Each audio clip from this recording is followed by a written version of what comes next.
Hello and welcome to Alan History Nerd. In this video I'm looking at some US politics, in particular the coalition of supporters for each of the two major parties, the Democrats and the Republicans. And essentially what this means is that I'm going to look at loads and loads of voting statistics, and this is going to make me very happy and very excited because I love voting statistics. So this is part of the EDEXCEL A-level specification for politics, and of component 3A it is section 5.2.3, coalition of supporters for each party. Voters, how the following factors are likely to influence voting patterns and why in relation to one recent presidential election campaign since 2000. I'm going to mainly focus on 2020, and we're going to look at race, religion, gender and education amongst other things. Now, a bit of important statistical stuff before we get into the kind of nitty-gritties of it. Now, I love statistics and I can spend all day looking at all these different things, but there's a couple of major things we need to be quite mindful of. First of all, it must be noted that comparing 2020 to earlier elections is difficult, as voter turnout jumped really rather dramatically, and by most estimates is about 7% or more up on 2016.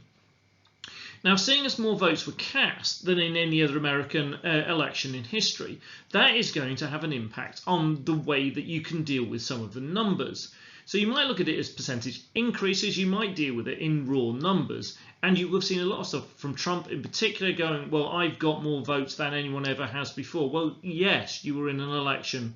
It was very much a two-horse race and lots more people voted than ever before. Now, what it does mean statistically is that any shifts in raw numbers was often upwards, even when the percentage share of the vote in that category went down, because there's a 7% overall increase in the number of votes, and therefore it was varied across different groups and so on. Also, if there is an increase in a share of the vote amongst a particular demographic or particular group, then that is likely to be amplified by the increase in voter turnout.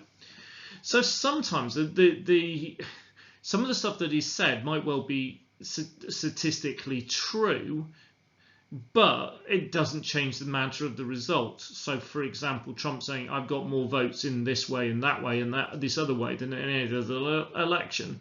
Well, yes, that's just raw numbers. But what's really important is some of the statistical changes and an increase in terms of those percentages. It also must be noted that whilst Trump won the Electoral College in 2016, he lost the popular vote. So in terms of the statistics I'm looking at are not Electoral College votes, they are to do with the votes within the whole population or sections of the whole population. Therefore, Trump lost in 2016 and will lose and lost again in 2020 in terms of those numbers. The 2020 election was also highly partisan and divisive amongst the public, and what this meant was that far fewer of the votes actually went to third-party candidates. So there are some instances where actually the share of a percentage vote in a certain category went up for both Democrats and Republicans. All my figures are based on the Edison research polls. Race is a really important issue when it comes to voting behaviour in modern-day America. And there are a lot of issues in this which are largely consistent across the modern era. Things get really confusing if you go back and look at much earlier parts of American history. So, for example, as well as teaching American politics, I teach some American history, and we look at the build-up and the events of the American Civil War, as well as the period that follows it, called Reconstruction. If you look at that era, where the Democrats are the party of slavery and where the Republicans are the party of Lincoln and Reconstruction and Emancipation, then it's all a bit more confused. But in the modern era, essentially since the 1960s, the Democrats have been seen as the party that defended civil rights and promoted greater racial equality. And therefore they have tended to attract the majority of the vote from the different ethnic minority communities. This is particularly true in terms of black votes in America, and this is down to not only civil rights policies but also issues on social inequality, issues such as healthcare, welfare and education, because again, statistically and generally, not in all cases, but statistically speaking, the black community in America tends to be in the less wealthy socioeconomic groups. In 2020, Biden received 87% of the black vote. In 2016, Clinton got 88%. In 2012, Obama got 93%. So what we can see there is 2020 continuing a trend of dominance in terms of the black vote for the Democrats. And the increase in turnout amongst the black voters in 2020 was a key reason for Biden's victory, because this demographic, actually the voter turnout in the black demographic was higher than in others.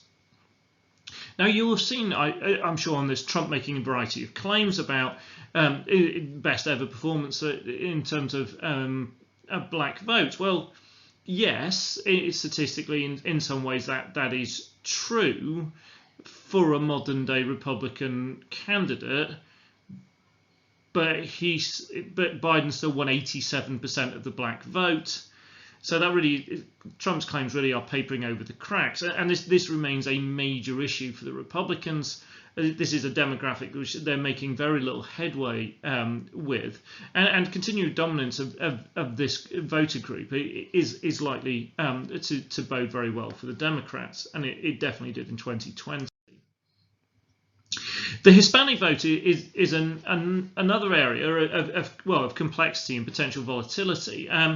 Again, the Democrats tend to attract Hispanic votes based on their idea of promoting equality, standing against discrimination, and because of the ideas of liberal reforms in terms of immigration.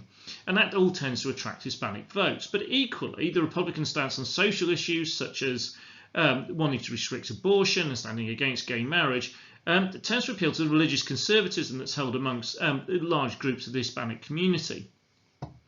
Also, and this is something Trump made big play on in 2020, fears of socialism and the idea of a big, strong state. These views particularly held by Cuban Americans and Venezuelan Americans who have largely migrated to America away from socialist regimes. And it was played on by Trump in the 2020 election, and to some good effect, which had an impact, for example, on the Cuban American vote in Miami, Florida.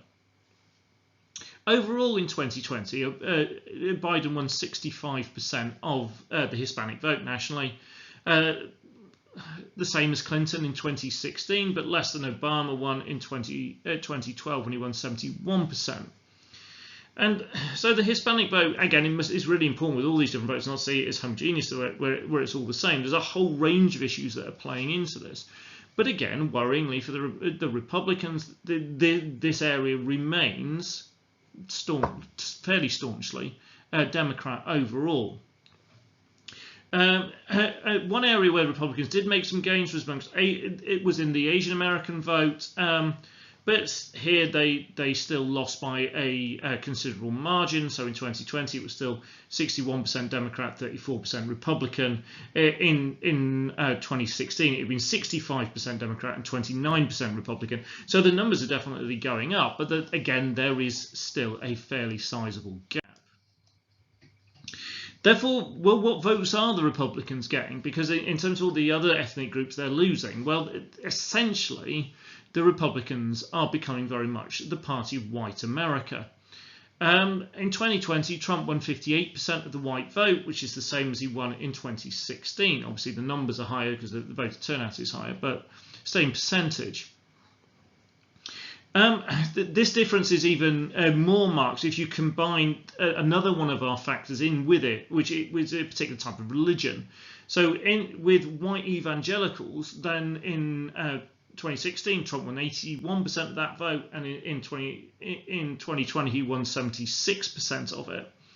So there seems to be, again, this idea of a key vote, a core vote, which the Republicans are very much reliant on. Biden, however, outperformed Clinton in terms of the white vote. So although Trump stayed at 58%, the Democrats went from 37% up to 41% in 2020. So this is we see the bump from Biden, and this in particular, this reflects again on some of our other areas, was a shift amongst the educated white vote, particularly in the suburbs, which tended to support Biden more than they had done Clinton in the previous year. And no, so for example, white people with college degrees support for Biden was 51%, up from 45% as it was for Clinton in 2016. Now, the poor performance amongst other ethnic groups means that the Republicans not only have to win the white vote, they have to win the white vote by a really, really big margin if they're to have any hope to win elections. Now, this looks like a kind of electoral strategy, putting all your eggs in one basket. And in terms of that, it's an area that Republican strategists are going to need to look at. And you'll see following the 2020 election, there's been lots of stuff about kind of the heart and soul of the Republican Party and which direction it's going to go in. And there is a fear that moving further in the direction, continuing the direction that Trump is going in, well, it might play well with sections of the white vote in America, but it's unlikely to turn the tide in some of the other areas when we look at things on the basis of race. So the race was a really, really important issue in the election of 2020. During the 2010 issue, we've seen clashes over Confederate statues. We've seen the murder by policemen of George Floyd. We've seen the Black Lives Matter protests growing. And then during the actual election and its aftermath, we saw Trump's false allegations of voter fraud focusing on black majority areas. And then we saw the attack on the Capitol on the 6th of January 2021, where we saw a whole number of white supremacists who were involved in that. And even there's a famous image of a guy carrying a Confederate flag walking through the Capitol building. And that sent shockwaves through America, and this idea of division over race, which again we can see a degree of statistical support for, because we can see that the way the different ethnic groups vote, and we can see that the white vote, the majority goes to the Republicans, and the non-white vote goes kind of overwhelmingly to the Democrats. Now, in terms of the demographics, there's a shift that some within the Republican Party are really, really concerned about. So there are a whole series of projections, and again, these are projections, and they have a variety of time points when they kick in. I've seen things as early as 2043. I've seen them as late as 2050, when some of these statisticians who look at demographics are saying there will no longer be a white majority in America. Now, if that is the case, then the Republican Party needs to change, and it needs to pick up votes in these areas from these different groups in a way that it isn't doing so at the moment. Now, the problems are not only with the Republicans. Within the Democrat Party, the progressive wing is increasingly calling on the leaderships and the moderates within the Democrats to do more to act on improving the lives of these ethnic minority groups who are voting for them in overwhelming numbers, and to not take these votes for granted and simply expect them to come, but actually to earn them and do something to protect and promote these communities. Gender is another kind of really interesting area when it comes to voting behaviour in the US. The divides on gender are not as marked as they are on race. However, there is a definite trend in recent elections. It tends to be that males are more likely to vote Republican, that women are more likely to vote Democrat. So we can see that in 2020, Trump got 53% of the male vote compared to Biden's 45%. It had been 53-45 in 2016 as well. The female vote tends to, again, fall to the Democrats. In 2020, it was 57% for Biden, 42% for Trump. In 2016, it was 54% for Clinton and 42% for Trump.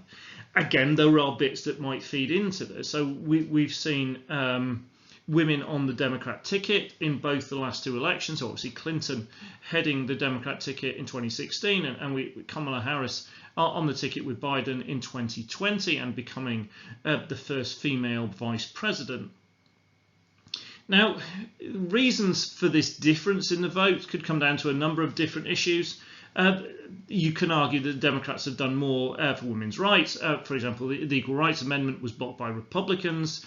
Obama did quite a lot in terms of promoting equal pay across the genders. The Democrats have more female representatives, already mentioned, in terms of on the presidential tickets, but also within Congress. The Republicans have increased their number of female representatives in 2020.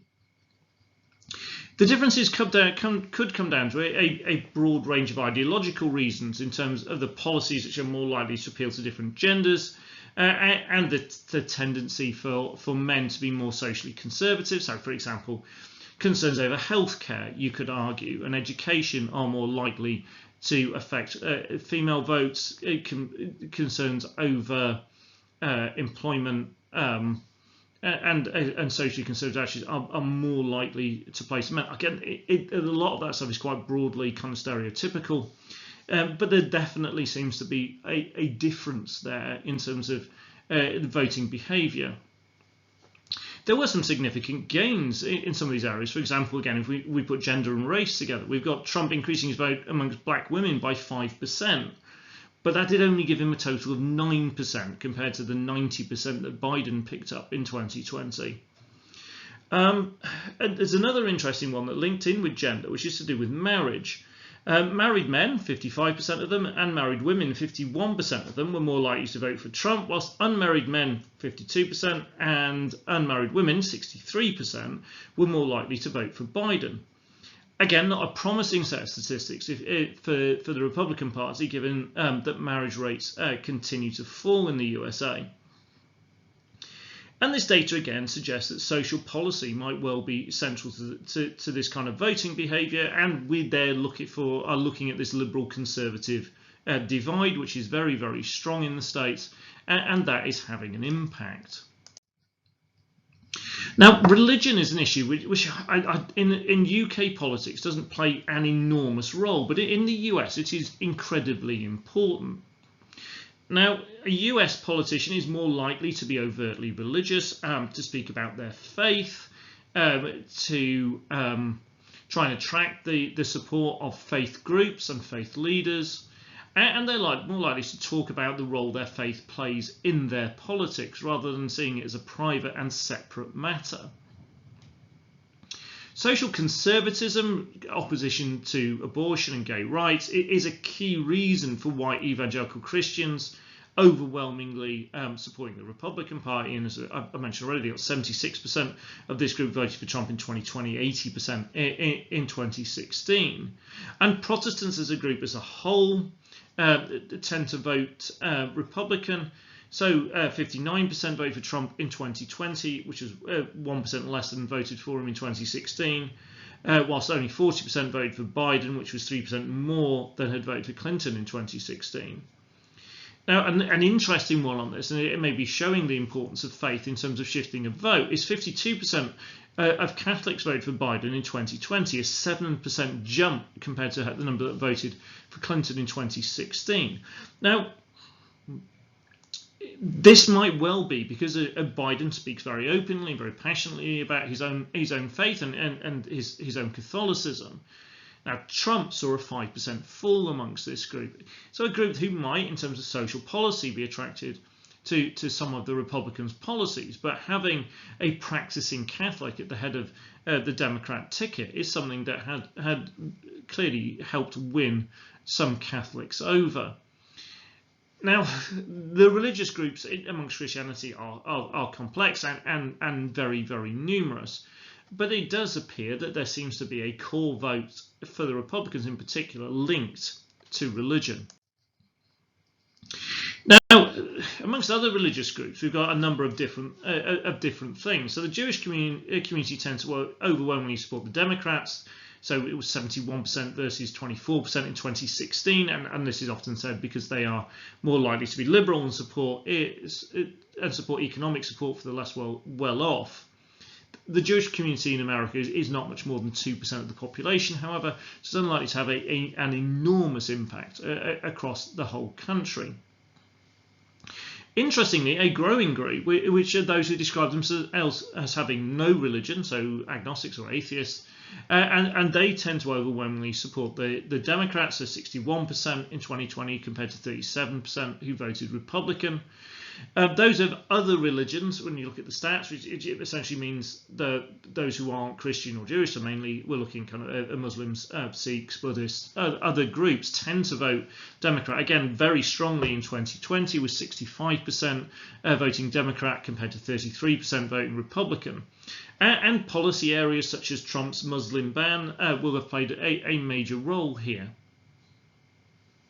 Now, interestingly, in terms of the religious stuff, Trump, although he has played to it, doesn't seem to fully fit with the evangelical Christian right, which is a key part of the Republican Party, but he seems to have been embraced by them. He did, however, and when he plays this group, it can cause a great deal of controversy. So one example of this was in June 2020, having protesters cleared out of in Washington using tear gas, so he could be photographed stood outside St. John's Episcopal Church, also known as the President's Church, holding a Bible. He was asked whether it was his Bible. He said it was a Bible, and so Trump obviously sees the importance of displaying these overtly Christian messages.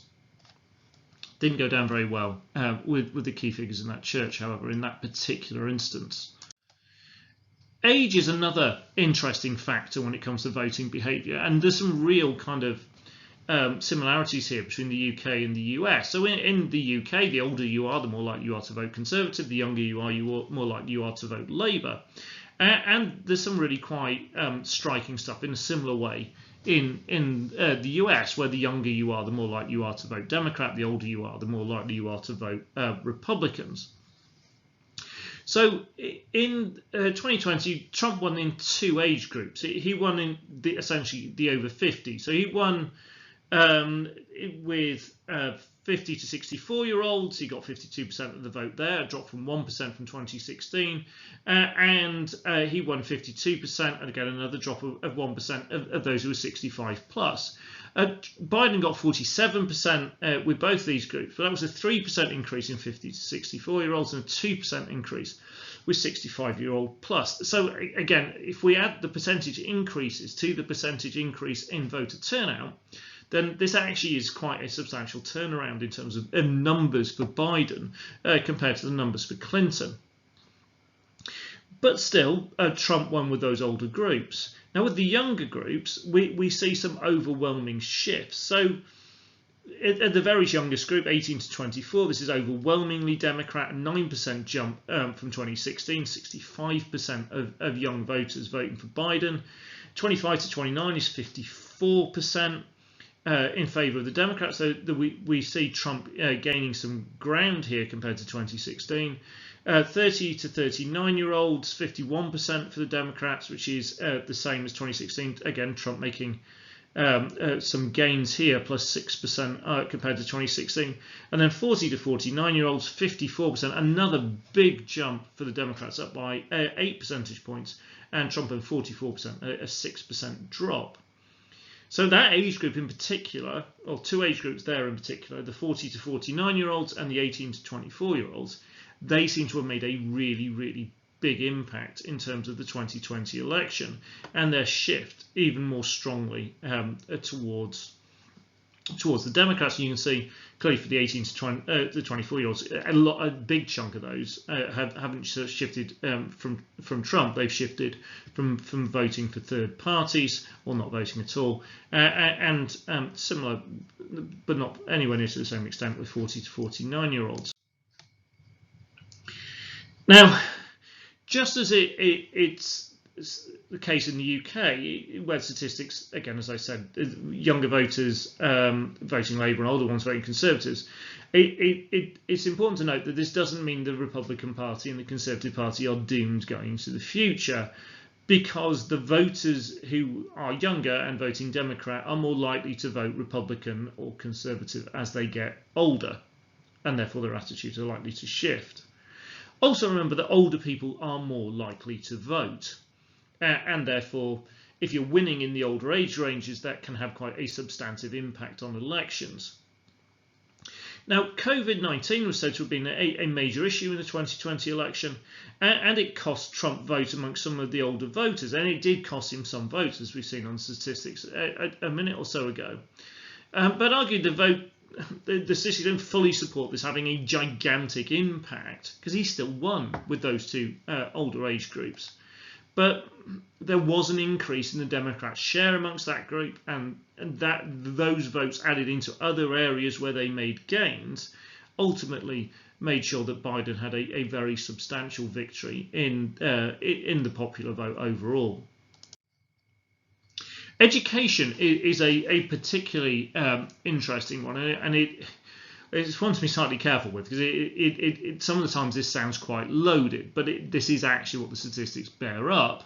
They're essentially, the less well educated you are, the more likely you are to vote Republican.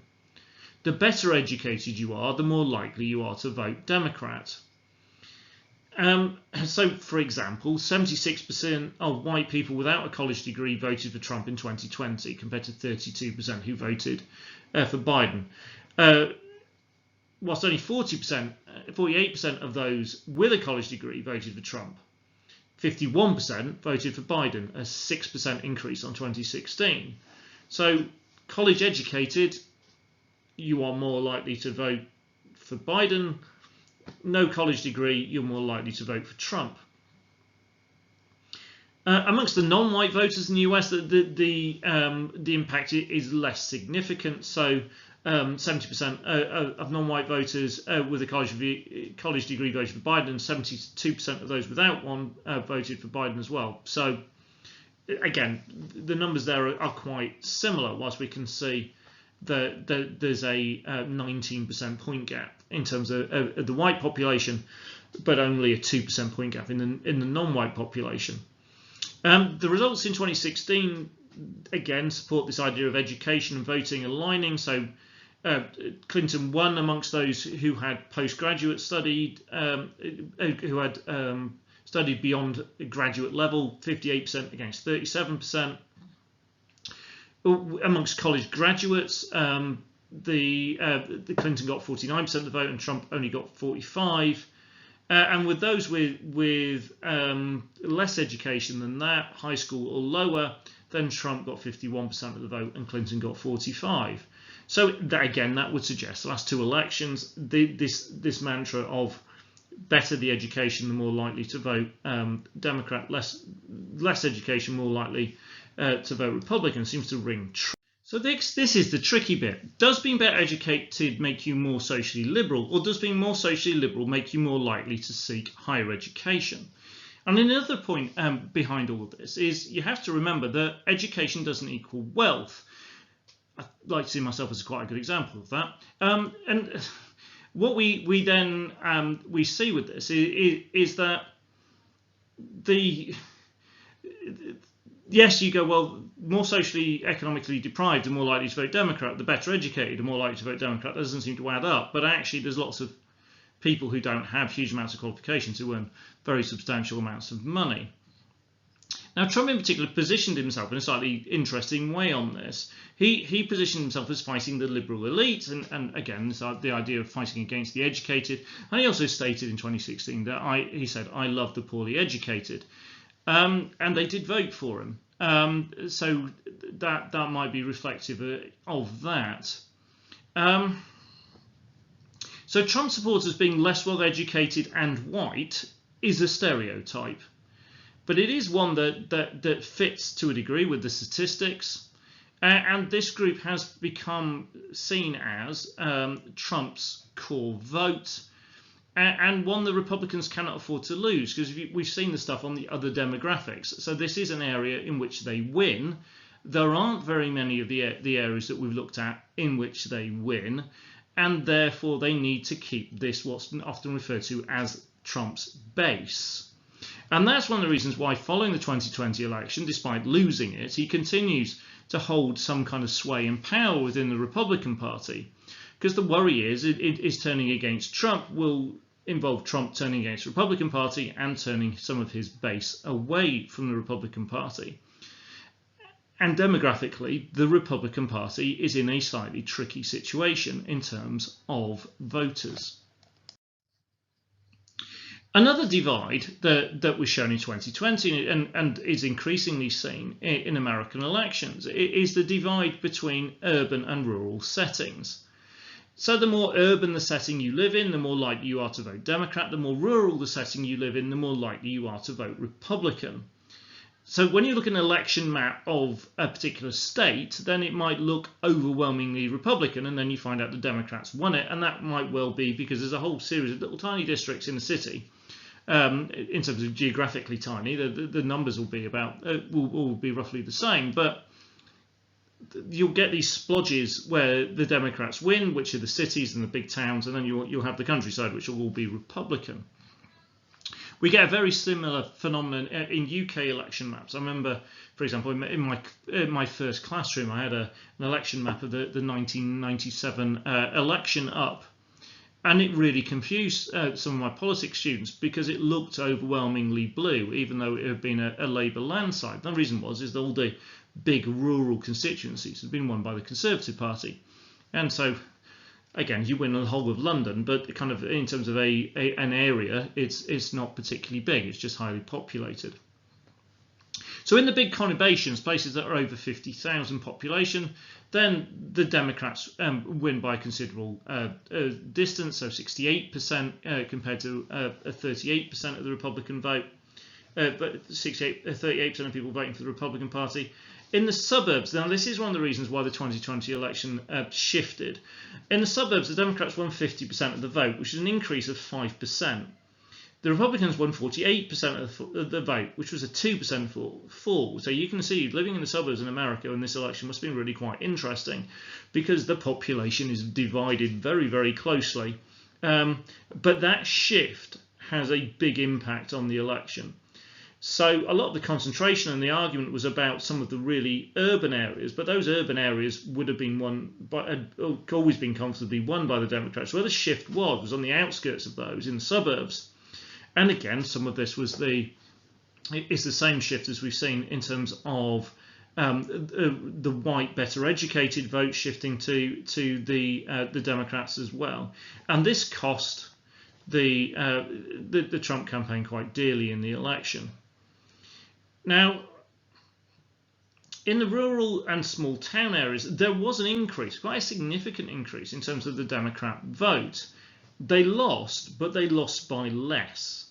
So they got 42%, which is an increase of 8%, and the Republicans got 57%, which was a fall of 5%. So the Democrats are starting to make some inroads, again, into areas which are very strongly Republican and remain strongly Republican. They're Republican dominated. But the Democrats are getting more of a foothold there. And by gaining more of a foothold there and therefore picking up a few more percentage points in terms of the vote, then that is shifting the popular vote even more strongly in the Democrat favour, and one of the reasons why Biden's victory was so big. Now, it's unlikely that shit is going to be big enough to overturn a huge number of districts when it comes to House elections, or overturn that many states when it comes to senatorial elections, but it might start to play a role in senatorial elections as states start to shift. We could say, for example, say we saw that with Georgia. Though the balance is as expected, Trump's drop in some of the rural and small towns is really quite key to him losing in 2020. These votes, the way he piled up the votes in these areas, is one of the reasons why he was able to get through on the Electoral College, at least in 2016. Policy area is another thing that impacts on voting behaviour quite strongly. So if you ask the Democrats voters in 2020 what were the key issues, and they would say racial inequality, and they showed overwhelming support for Black Lives Matters.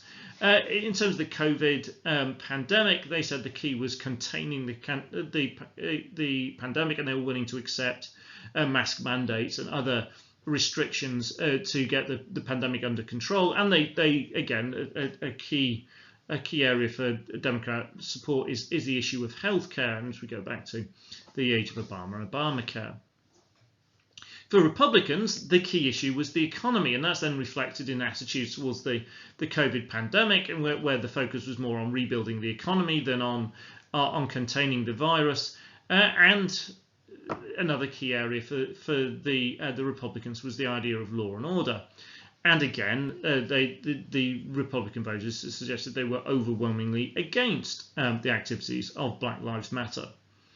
So what we've got is a real difficulty here, is that different policies appeal to different demographics.